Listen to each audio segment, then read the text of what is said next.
for much of humankind, has been caught up in a very different relation to the holy, a sense of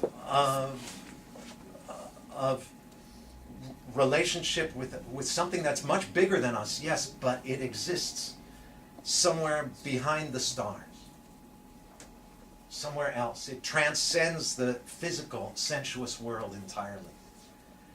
And so this world is a kind of way station. Not that important, really, if we wreck this world, because it's not what's really sacred is somewhere else. And I'm not getting down on our religious traditions. I myself am Jewish, and I feel quite close to the Jewish faith. But I think there has been a massive blind spot within our traditions. Huge how much they have played into and supported this impulse to hide from the difficult vulnerability of real relationship with other people and places and beings. And we are living at a moment when it is necessary to break out of that blind spot, or to heal it, and to open each of our traditions beyond that astonishingly closed down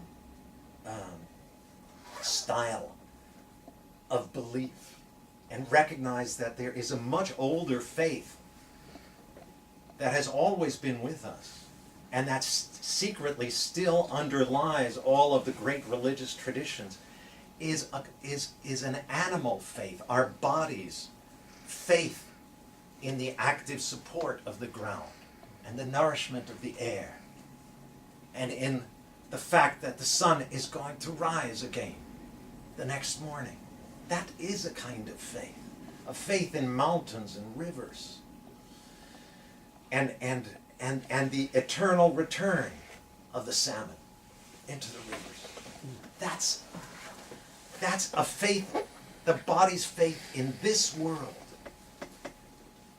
And yes, we all know that even in the modern world, there's still this craving to feel a part of something so much bigger than oneself, and to know that we are held in a story much, much vaster and bigger.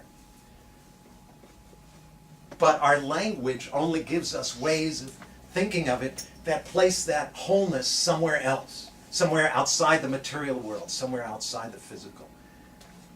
Is it not possible today for us to recognize that this earth is just such a wholeness, this vast whirling body turning among the stars in the solar wind, this sensitive tissue made of light and water and breath that is our larger flesh, out of which we were born and into which we sort of turn inside out and feed back into at death. We spread out into this larger life, turning among the stars, this heaven, this holiness. I mean, is it possible in some way to taste and feel ourselves as a part of a kind of body that's actually eternal relative to our lives? The life of the earth is a kind of eternity into which we return, and out of which we are born and return.